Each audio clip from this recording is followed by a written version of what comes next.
اذا انتهى الى جنازة وقد صلي عليها دعا وانصرف ولم يعد الصلاة۔ کہتے ہیں عبد الرزاق نے عبید اللہ بن عمر سے اس کو روایت کیا اور انہوں نے حضرت نافع سے روایت کیا۔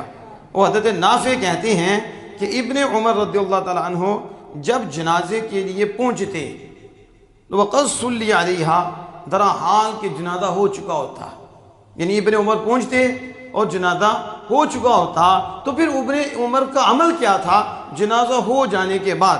کہتے ہیں دعا، ابن عمر جب پہنچتے جنازہ ہو چکا ہوتا تو آپ دعا کرتے۔ یہ کون ہے؟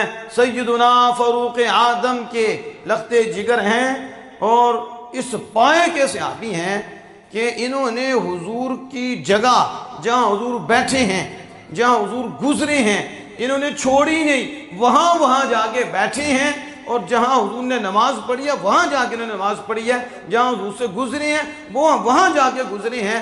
انہوں نے حضور کی ہر متبرک جگہ کو محفوظ بھی رکھا ہے اور اس کے اوپر عمل کر کے بھی دکھایا ہے۔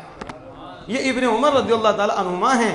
جب جنازہ ہو چکا ہوتا آپ پوچھتے تو کہتے دعا، آپ دعا کرتے، وانصرفا، اور آپ پلٹ آتے، لم یعد الصلاۃ، آپ دوبارہ نماز جنازہ نہیں پڑھتے تھے، دوبارہ نماز جنازہ نہیں پڑھتے تھے، بلکہ کیا کرتے تھے؟ دعا کرتے تھے۔ اب یہ حدیث عبد الرزاق، مصنف عبد الرزاق کی ہے، اور دعا کا لفظ یہاں موجود ہے۔ اور یہ جو لوگ کہتے ہیں کہ یہ بدعت ہے، یہ ناجائز ہے، پتہ نہیں کیا سے کو ہم بدعت، پتہ نہیں تمہارے ہاں کیا ہے، امیروں کے لیے سنت بن جاتی ہے، امیروں کے لیے شریعت بن جاتی ہے، اور غریبوں کے لیے بدعت بن جاتی ہے۔ وہاں تو دعائیں بھی کرائی جاتی ہیں، وہاں تو کرسیاں بھی لگ جاتی ہیں، اور پھر نام کیا رکھا جاتا ہے؟ اجتماعی دعا۔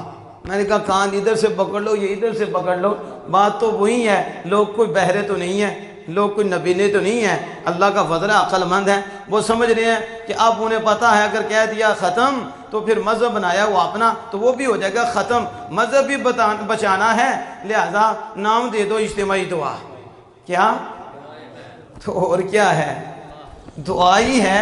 ہم یہی تو کہتے تھے کہ مومن کے لیے دعا ہے، چاہے وہ زندہ ہے پھر بھی دعا ہے، جنازے سے پہلے بھی دعا ہے، جنازے کے بعد بھی دعا ہے، جنازے